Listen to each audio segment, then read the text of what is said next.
Welcome back to my channel. In today's video, this is part 2 of the wedding behind the scenes I started with this lens. Here's more POV footage from the same wedding. I've got so many more weddings soon to come, but this is part 2. I got so many comments on the last video, questions, requests for part 2. Here it is, part 3, 4. Coming soon, shot on the 24-70. Also coming with 2 tips in this video, following on from the tips in the last video. So tip number 1 of 2 is to use foreground as well as background. I think it's quite common to know, okay, frame your subject in the best way possible. It's a wedding, so you cannot be disrupting things all day long to get the perfect shot. This is still a wedding before a photography opportunity. Always remember that. That's my opinion anyway. Although I am there to do a job, I have to understand that as soon as my job infringes on the joy of the day, it's a problem. I don't care how much I'm being paid. So anyway, use foreground as much as background. So as you can see in this clip here, I'm using the doorway or the wall to kind of frame everyone in the shot. So try and be conscious of that to just add a bit of interest to your photos without needing to curate or put together every single shot in a way that's disruptive to what's going on. Tip number 2 is plan ahead and don't be afraid to be a little bit disruptive for certain moments. Listen carefully. So when it comes to super duper important moments like the kiss or the vows or the signing, I wouldn't touch these moments.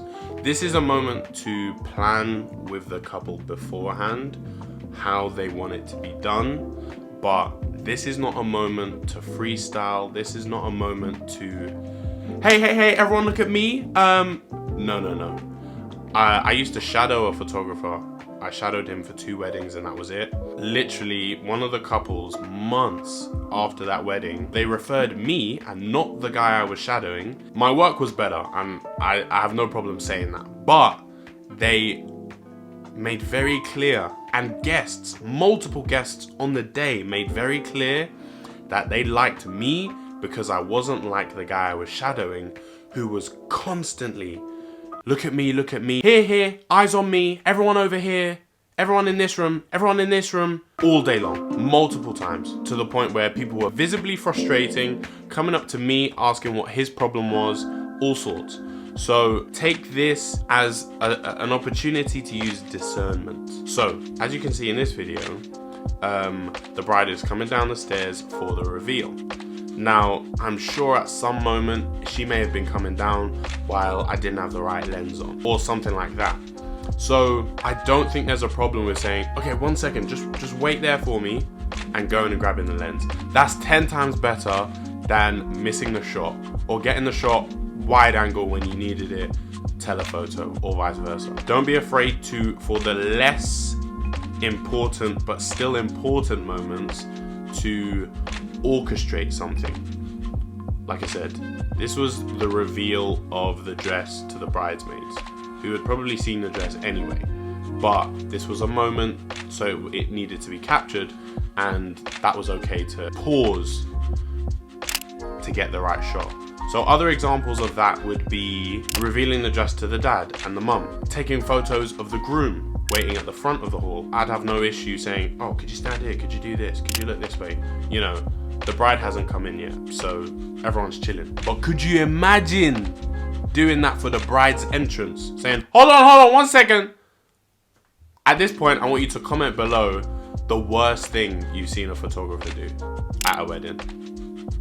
I think the worst I'd heard was a photographer who their camera broke at the beginning of the day and they decided to spend the entire day pretending to take photos. It's not funny. It's not funny. In addition to that, they were in the bride or the groom's house for preparation shots, I think, and their heels permanently damaged floorboards. So anyway, that's the end of today's video. Part 3 is on its way.